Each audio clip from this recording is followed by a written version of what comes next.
আজকে অমিত শাহ অর্থাৎ কেন্দ্রীয় স্বরাষ্ট্রমন্ত্রী যার বৈঠক ছিল দলীয় নেতা কর্মীদের সঙ্গে এবং সেই বৈঠকে তিনি বার্তা দেন বাংলার সমস্যা সমাধানে ৩৫৬ ধারা বা সিবিআই দাওয়াই নয়, এভাবে সমস্যার সমাধান হবে না, এমনটাই সূত্রের খবর।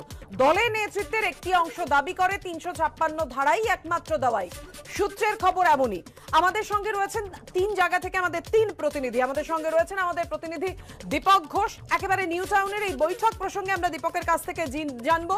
আরজিকর থেকে রয়েছেন আমাদের প্রতিনিধি হিন্দল দে এবং বেহালা অর্থাৎ সৌরভ গঙ্গোপাধ্যায়ের বাড়িতে নৈশভোজ সারবেন অমিত শাহ, সেখান থেকে রয়েছেন আমাদের প্রতিনিধি সৌমিত্র রায়।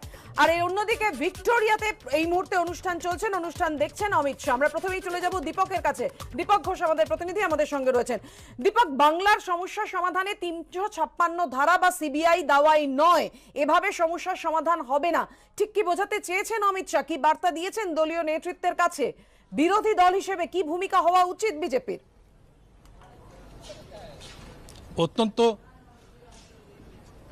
অত্যন্ত তাৎপর্যপূর্ণ আজকে বার্তা দিয়ে গেলেন তিনি। যেটা বৈঠকে যেটা বললেন সেটা হচ্ছে এই যে ৩৫৬ সিবিআই করে করে তার উপরে ভরসা করে রাজনৈতিক জয় পাওয়া সম্ভব নয়, এটা হবে না। দলীয় কর্মীদের তিনি বললেন, রাজ্য নেতৃত্বকে তিনি বললেন। এটা অত্যন্ত তাৎপর্যপূর্ণ এ কারণেই যে বিগত বেশ কিছুদিন ধরে এই রাজ্যে বিজেপি নেতৃত্ব ৩৫৬ বলে যে একটা ধোঁয়াশা তৈরি করেছিলেন, আজকে সেটা সম্পূর্ণভাবে সরিয়ে একটা স্পষ্ট অবস্থান, দলের কি অবস্থান স্পষ্ট করে দিয়ে গেলেন অমিত শাহ। তিনি যখন বক্তব্য রাখেন তার আগে দলের জেলা এবং রাজ্য নেতৃত্বের কয়েকজন বক্তাকে বলতে বলার জন্য ডাকা হয়েছিল মঞ্চে। তারা তাদের বক্তব্য রাখেন, তাদের সিংহভাগই দাবি করেন যে পশ্চিমবঙ্গে এখন নৈরাজ্য এবং সন্ত্রাসের রাজত্ব কায়েম হয়েছে। এই বলগাহীন সন্ত্রাস এবং নৈরাজ্য দূর করতে হলে ৩৫৬ দরকার, এর অবসান চাইলে। এবং কয়েকজন বক্তা বলেন যে পরিস্থিতির অবসান করতে হলে সিবিআইকে আরও বেশি সক্রিয় হতে হবে। অমিত শাহ যখন তার বক্তব্য রাখতে ওঠেন সেই সময় তিনি বলেন যে ৩৫৬ সিবিআই এগুলো সত্যিই কোনো দাওয়াই নয়, এগুলো দাওয়াই হতে পারে না। তিনি বলছেন যে একটা সরকার কিছুদিন হলো মাত্র এত শক্তি নিয়ে নির্বাচিত হয়ে তারা ক্ষমতা এলো, সেই সরকারটার সঙ্গে যা খুশি করা যায়। তিনি তখন তৃণমূলকে কটাক্ষ করে বলেন এই যা খুশিটা তৃণমূল করতে পারে, তার কারণ তৃণমূল গণতন্ত্রের ধার ধারে না। তিনি বলছেন বিজেপি তো সেটা করতে পারে না, এটা সম্ভব নয়, এটা সম্ভব একমাত্র রাজনৈতিক লড়াইয়ের মাধ্যমে। আর সেই রাজনৈতিক লড়াইটা বিজেপি কর্মীদের লড়তে হবে এই রাজ্যের এই মাটির বুকে দাঁড়িয়ে। তিনি বলছেন যে বিরোধী দল করতে হলে এসব সইতে হয়। তখন বলছেন যে পশ্চিমবঙ্গে বলগাহীন সন্ত্রাস চলছে। তিনি কর্মীদের স্মরণ করিয়ে দেন যে একদিনে বিহারে ২৭ জন বিজেপি কর্মী খুন হয়েছিল, তিনি স্মরণ করিয়ে দেন।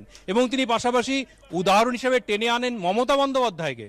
তিনি বলেন মমতা বন্দ্যোপাধ্যায় যখন বিরোধী নেত্রী ছিলেন সিপিএমের আমলে, তিনি তাদের আক্রমণ সন্ত্রাসের শিকার হয়েছিলেন, তিনি তো কম মার খাননি। তিনি তখন বলেন যে দুঃখের বিষয় এটাই যে তিনি মার খেয়েছেন, সন্ত্রাস সহ্য করেছেন, কিন্তু ক্ষমতায় এসে তিনি সেই সিপিএমকে অনুসরণ করছেন। তিনি বলছেন আমার উপরেও সন্ত্রাস আক্রমণ নেমে এসেছিল যখন আমি বিরোধী দলে কাজ করেছি। তিনি বলছেন ৫০টা মামলা তার উপরে হয়েছে, ৬টা খুনের মামলা হয়েছে, একাধিক হাড় ভাঙা হয়েছে তার। এবং তিনি বলছেন যে এই লড়াইটা যখন বিরোধী দলে থাকছেন তখন লড়তে হবে, অন্য কিছুর ওপরে ভরসা করে বসে থাকলে চলবে না। যারা ভাবছেন যে অন্য কিছু করে ক্ষমতায় চলে আসা যাবে, এমনি এমনি সব হয়ে যাবে, তারা বাড়িতে গিয়ে বসে থাকুন। তাদের যদি মনে হয় যে তারা তাহলে হতাশ হয়ে গেছেন, হতাশার কোনো জায়গা নেই। তিনি বলছেন যে শিলিগুড়িতে উনি গিয়ে যখন জনসভা করলেন তখন জনসভা করতে গিয়ে মানুষের চোখে মুখে দেখেছেন যে মানুষ কিন্তু এখনো দলের প্রতি আস্থা হারাননি, আস্থা রয়েছে। ধন্যবাদ তোমাকে দীপক। এবার আমরা সরাসরি আপনাদের দেখাবো ভিক্টোরিয়ায় কি বলছেন কেন্দ্রীয় স্বরাষ্ট্রমন্ত্রী। आज ये दोनों कार्यक्रम हमने यहां पर देखे हैं।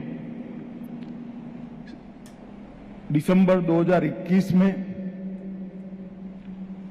पूरी देश की जिसके प्रति श्रद्धा है, ऐसे बंगाल की दुर्गा पूजा को यूनेस्को ने अमूर्त सांस्कृतिक विरासत में शामिल किया है। ये न केवल बंगाल, पूरे देश के लिए गौरव का विषय। और आज यहां पर डोना गांगुली और उनकी मंडली के द्वारा जो प्रस्तुतिकरण हुआ, उसने दुर्गा के 9 स्वरूपों को अपनी भाव भंगिमाओं से हमारे सामने रखने का प्रयास किया है। और मैं सुनिश्चित मानता हूं कि उसको देखने के बाद दुर्गा पूजा को समझना बहुत सरल हो जाता है। हमारा देश सदियों से एक सांस्कृतिक नदी के रूप में बहता रहा है। हजारों साल से अनेक प्रकार के विचार, अनेक प्रकार के मत, अनेक प्रकार की धार्मिक मान्यताएं, ये सब का सामंजस्य होकर हमारी संस्कृति बनी है। और इसीलिए मेरे जैसे लोग मानते हैं कि हमारी संस्कृति एटर्नल है, इसको कभी भी कोई भी मिटा नहीं सकता। इसका संदेश विश्व के लिए है और पूरा विश्व इसका सम्मान करता है। आज अब स्त्री सशक्तिकरण की, विमेन एम्पावरमेंट की बात करते हैं, उनको शायद मालूम नहीं है कि हमारे पुराणों के अंदर लिखा गया, उपनिषदों के अंदर लिखा गया कि जहां नारी की पूजा होती है वहां देवताओं का वास होता है, और जहां नारी की पूजा होती है वहीं सुख और समृद्धि होते हैं। विमेन एम्पावरमेंट का जो विचार है, हमारे बाद हजारों साल के बाद बलवत्तल होकर फिर से एक बार वाया पश्चिम यहां पर आया है। और दुर्गा पूजा ये नारी की पूजा, शक्ति की पूजा और उसके प्रति श्रद्धा, समाज के सम्मान की द्योतक। हमारे यहां जो निरंजन निराकार ईश्वर की कल्पना की है, इसमें संसार के संचालन के लिए परम शक्तिमान को 4 हिस्सों में बांटा है, ब्रह्मा, विष्णु, महेश और शक्ति। सृजन, उसका संचालन, विनाश और संतुलन। ब्रह्मा, विष्णु, महेश, इसके पर सृजन, संचालन और विनाश की जिम्मेदारी है। इसकी व्याख्या की गई है, परंतु सब में संतुलन बनाने की जिम्मेदारी शक्ति को दी है। इसलिए कोई भी मत हो, कोई भी संस्कृति हो, भारत के अंदर शक्ति की पूजा के महत्व को हमने बहुत अच्छे तरीके से देश भर ने स्वीकारा है। और आज मुझे इस बात का आनंद है, अब भारत में यूनेस्को की अमूर्त सांस्कृतिक विरासत की संख्या दुर्गा पूजा के सम्मिलित होने से 14 हो गई है। 2017 में कुंभ मेले को सम्मिलित किया गया, 16 में नवरोज को सम्मिलित किया गया, योगा को 15 में सम्मिलित किया गया और अब दुर्गा पूजा को सम्मिलित किया गया है। मुक्ति मातृका का ये कार्यक्रम सभी दृष्टि से दुर्गा पूजा को समर्पित था। मैं डोना जी और उनकी पूरी टीम को बहुत बहुत साधुवाद देना चाहता हूं, बहुत बहुत धन्यवाद देना चाहता हूं कि उन्होंने बहुत अच्छे तरीके से दुर्गा पूजा को हम सब के सामने और दुर्गा के सभी स्वरूपों को हमारे सामने रखने का काम किया है। मित्रों, आजादी का अमृत महोत्सव मोदी जी के आह्वान पर आज पूरा देश मना रहा है। 25,000 से ज्यादा कार्यक्रम देश भर में हुए, अनेक प्रकार के कार्यक्रम। मोदी जी ने देश का आह्वान करते वक्त कुछ कल्पनाएं देश के सामने रखी थी कि आजादी हमें बहुत बड़ी तपस्या के बाद, बहुत बड़े संघर्ष के बाद, बहुत बलिदानों के बाद मिली। इसका गौरवगान, उसका सम्मान 130 करोड़ की आबादी और विशेष कर 50% युवा आबादी के अंदर हो। ये आने वाले अनेक वर्षों तक भारत को महान बनाने की यात्रा के लिए बहुत जरूरी है। इसीलिए उन्होंने 3 हिस्सों में आजादी के अमृत महोत्सव को मनाने का निर्णय किया। एक 1857 से लेकर 1947 तक 90 साल लंबे चले हमारे स्वतंत्रता संग्राम को आज की पीढ़ी के जहन के अंदर फिर से एक बार इसको स्थान दिलाना, उनके ध्यान में लाना कितने कितने बलिदान और कितने कितने त्याग के बाद हम आज मुक्त गगन के नीचे आजादी की सांस ले रहे हैं और उसके माध्यम से उनके मन के अंदर देशभक्ति का एक अंकुर फिर से जगाने का एक प्रयास करना। दूसरा, 75 साल की यात्रा में भारत ने हर एक क्षेत्र के अंदर अनेक प्रकार की सिद्धियों को प्राप्त किया है, चाहे वो शिक्षा का क्षेत्र हो, चाहे अंतरिक्ष का क्षेत्र हो, चाहे रक्षा का क्षेत्र हो, चाहे कला का क्षेत्र हो, चाहे अर्थ जगत की बात हो। अनेक क्षेत्रों के अंदर हमारी साझी प्रयास के कारण, सामूहिक प्रयास के कारण बहुत सारी उपलब्धियां हमने प्राप्त की हैं। वो उपलब्धियों को भी युवा पीढ़ी के सामने रखना, उपलब्धियों पर गौरव करना और आने वाले सपनों को गढ़ने का उनको मार्गदर्शन करना, ये उद्देश्य रखा है। और तीसरा उद्देश्य रखा है कि 75 साल जब हम मना रहे हैं, तब देश की आजादी को जब 100 साल होंगे, तब देश विश्व के अंदर सबसे महत्वपूर्ण स्थान को प्राप्त कर कर हर क्षेत्र के अंदर विश्व के अंदर सर्वोच्च स्थान पर जाए, ऐसे लक्ष्यों को तय करना और 25 साल के प्रचंड पुरुषार्थ से, सामूहिक पुरुषार्थ से, 130 करोड़ लोगों के सामूहिक संकल्प से भारत को जब 2047 का साल आए, तब दुनिया में सर्वोच्च स्थान पर देखने का हमारे आजादी के स्वतंत्रता सेनानियों के स्वप्न को पूर्ण करना।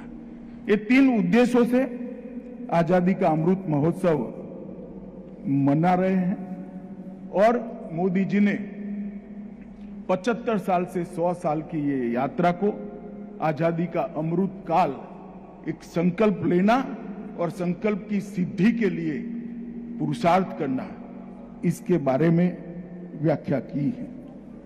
आज आजादी का अमृत महोत्सव न केवल देश, मैं मानता हूं कि पूरे विश्व के लिए महत्वपूर्ण है।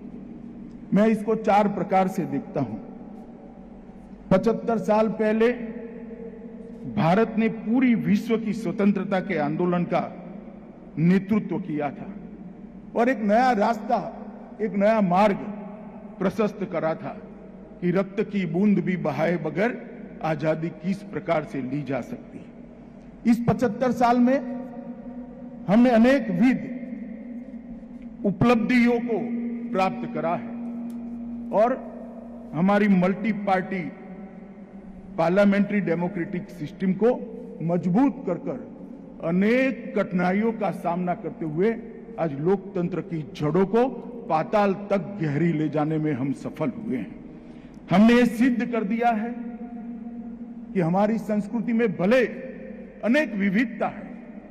मैं गुजरात से आया हूं, दोनों प्रस्तुतियां गुजराती में नहीं थी, ज्यादातर बंगाली में, परंतु शब्द, संगीत और भावभंगिमा ने मुझे समझने में जरा भी देरी नहीं लगी। यही बात हमारे देश को जोड़ती है। एक जमाने में हमारी सांस्कृतिक विरासत को, उसकी विविधताओं को, हमारी भाषा, हमारा खान पान, हमारी वेशभूषा, इसकी विविधताओं को हमारी वीकनेस के रूप में देखा जाता था। आज 75 साल के बाद दुनिया के सामने हमने सिद्ध कर दिया है और मोदी जी ने 14 से 21 के बीच में इसको दुनिया को परिचय भी करा दिया है कि यही हमारी स्ट्रेंथ है, यही हमारी ताकत है, विविधता में एकता, ये भारत की विशेषता है मित्रों। और चौथा, भारत विश्व के अंदर सर्वोच्च स्थान पर बैठे, इसका संकल्प लेकर हम आगे बढ़े और जब आजादी का शताब्दी मनाने का समय होगा, जो लोग भी होंगे, हो सकता है यहां बैठे हुए लोगों में से बहुत सारे लोग नहीं होंगे, परंतु जो लोग भी होंगे आजादी की शताब्दी मनाए तब भारत विश्व में सर्वोच्च स्थान पर हो, ये हमारा लक्ष्य है। और आज यहाँ पर ये जो कार्यक्रम हुआ है ये बंगाल की पवित्र भूमि पर हुआ है। आजादी के आंदोलन की हर लड़ाई शुरू भी बंगाल ने की और निर्णायक लड़ाई भी बंगाल ने लड़ी है। चाहे कला के माध्यम से लड़ना हो, कला में भी गीत, संगीत, चित्र, भाषा के माध्यम से लड़ना हो, तो देश के दोनों राष्ट्रगान इसी बंगाल की भूमि ने दिए। वंदे मातरम और हमारा राष्ट्रगीत दोनों इसी बंगाल की भूमि में। देश में जब कोई कभी कल्पना नहीं कर सकता, सन 57 की क्रांति के बाद पूरे देश को निशस्त्र कर दिया गया था अंग्रेजों के माध्यम से, उसी वक्त इसी बंगाल ने बम धमाके कर कर गहरी नींद में सोए हुए भारतीय समाज को जगाने का काम किया। 14 साल का खुदीराम बोस हाथ में गीता का पुस्तक लेकर हंसते हंसते वंदे मातरम के नारे के साथ फांसी पर चढ़ जाता था। वो केवल बंगाल के लोगों का प्रेरणा नहीं देता था, गुजरात से लेकर बंगाल तक और कश्मीर से लेकर कन्याकुमारी तक विराट भारत के समाज को वो चेतना देता था। हर प्रकार की लड़ाई में सुभाष बाबू की हजारों किलोमीटर की यात्रा को कौन भूल सकता है? कोई नहीं भूल सकता। गांधी जी के अहिंसक आंदोलन के अंदर भी बंगाल का योगदान अतुलनीय है। इसी पवित्र भूमि पर आज यहाँ पर कार्यक्रम हुआ है और मेरे लिए आनंद का विषय है कि कार्यक्रम विक्टोरिया मेमोरियल में हो रहा है और यहीं पर भारत के गुणगान गाने की आज हम सब कवायद करें। मित्रों, आजादी का अमृत महोत्सव हम सब के लिए प्रेरणा का स्रोत है। आज मैं दोनों कलाकार समूहों ने जो प्रस्तुति की है उनका हृदय से भारत सरकार की ओर से बहुत बहुत धन्यवाद करना चाहता हूं, क्योंकि उनकी प्रस्तुति ने न केवल यहां बैठे हुए लोग मगर दूरदर्शन और टेलीविजन के माध्यम से देख रहे करोड़ों लोगों के मन में कोई बात करे बगैर आजादी के अमृत महोत्सव को बहुत सटीक तरीके से उनके दिलो दिमाग के अंदर उतारने का काम किया है। फिर से एक बार सभी का धन्यवाद कर मेरी बात को समाप्त करता हूं। वंदे मातरम।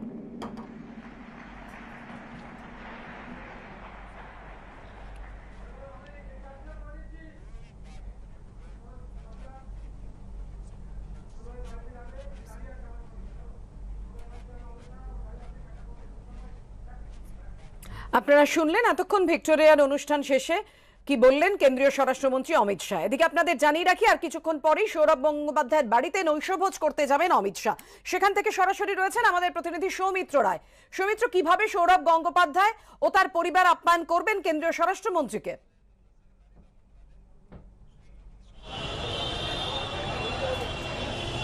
একদমই, দেখো পাপিয়া, প্রহর গোনা শুরু হয়ে গিয়েছে। আর কয়েক মুহূর্তের অপেক্ষায় এখানে আমি রয়েছি সৌরভ গাঙ্গুলির বাড়ির বীরেন রায় রোডের একেবারে গলির সামনে। সেখানে যেটা দেখতে পাচ্ছি বিশাল পুলিশ বাহিনী এখানে মোতায়েন রয়েছে এবং তারা প্রস্তুত। সৌরভ গঙ্গোপাধ্যায় বাড়িতে অমিত শাহ আসবেন। ভিক্টোরিয়া অনুষ্ঠান শেষ হয়ে গিয়েছে, তুমি শুনতেই পেলে যে ভিক্টোরিয়াতে অমিত শাহর বক্তৃতা শেষ হয়ে গিয়েছে। ভিক্টোরিয়া থেকে একেবারে সরাসরি সৌরভ গঙ্গোপাধ্যায়ের বাড়িতে আসবে। সৌরভ গঙ্গোপাধ্যায়ের পরিবারের যে সদস্যরা রয়েছে তারাও প্রস্তুত অমিত শাহকে অভ্যর্থনা জানানোর জন্য। যেটা আমরা জানতে পাচ্ছি শুরুতেই সৌরভ গঙ্গোপাধ্যায় একেবারে বাড়ির নিচে নেমে আসবেন। নিচে নেমে এসে পুষ্পস্তবক দিয়ে অমিত শাহকে অভ্যর্থনা জানানো হবে, তাকে বরণ করে নেওয়া হবে সৌরভ গঙ্গোপাধ্যায়ের বাড়িতে। তারপর সোজা সৌরভ গঙ্গোপাধ্যায়ের দুতলার ঘরে নিয়ে যাওয়া হবে। সেখানে দার্জিলিং টি, সেখানে অমিত শাহের জন্য দার্জিলিং টি এর ব্যবস্থা থাকছে, এটা আমরা জানতে পেরেছি। এর আগে যখন গত বছর সৌরভ গঙ্গোপাধ্যায়ের জন্মদিনে মুখ্যমন্ত্রী মমতা বন্দ্যোপাধ্যায় এসেছিলেন সৌরভ গাঙ্গুলির বাড়িতে, তখনও এই দার্জিলিং টি দেওয়া হয়েছিল মমতা বন্দ্যোপাধ্যায়কে। সেই একই চা আজ দেওয়া হবে অমিত শাহকে। এবং এখানে যেটা আমরা দেখতে পেলাম কিছুক্ষণ আগেই এনএসজির যে টিম, অমিত শাহর কেন্দ্রীয় স্বরাষ্ট্র মন্ত্রকের এনএসজি টিম এখানে পৌঁছে গিয়েছে এবং বিশাল পুলিশ বাহিনী এখানে মোতায়েন রয়েছে। সকাল থেকেই নিরাপত্তার চাদরে একেবারে বেহালার বীরেন রায় রোডের সৌরভ গঙ্গোপাধ্যায়ের বাড়ি মুড়ে ফেলা হয়েছে। তুমি জানো কিছুক্ষণের মধ্যেই অমিত শাহ আসবে এবং যেটা আমরা জানতে পাচ্ছি সৌরভ গঙ্গোপাধ্যায়ের মা নিরূপা গঙ্গোপাধ্যায়ের তত্ত্বাবধানে একেবারে ঘরোয়া রান্না তৈরি করা হয়েছে অমিত শাহর জন্য। সেই তালিকায় যেমন থাকছে লুচি, রুটি থেকে শুরু করে আলুর দম থাকছে, পনিরের আইটেম থাকছে এবং অবশ্যই মিষ্টি, রসগোল্লা, দই এবং কাজু বরফি এটাও থাকছে, এটা আমরা জানতে পারছি সৌরভ গাঙ্গুলি পরিবারের তরফ থেকে। সৌরভ গাঙ্গুলির যে হ্যাঁ, পরিবারের যে সৌমিত্র। সদস্য তারাও একেবারে প্রস্তুত, এবং তোমাকে জানিয়ে রাখি যে নিরাপত্তার কারণে সৌরভ গঙ্গোপাধ্যায়ের পরিবারের মাত্র 8 জন, যখন অমিত শাহ সৌরভ গঙ্গোপাধ্যায় বাড়িতে ঢুকবেন 8 জন সেই সময় হাজির থাকতে পারবেন। একদমই মা, সৌমিত্র, এই স্ত্রী, নৈশভোজের আয়োজন তো রয়েছেই, তার সঙ্গে কি কথা হয় অর্থাৎ সৌরভের সঙ্গে অমিত শাহের কি কথা হয় সেদিকেও আমাদের সমান নজর থাকবে। ধন্যবাদ তোমায়।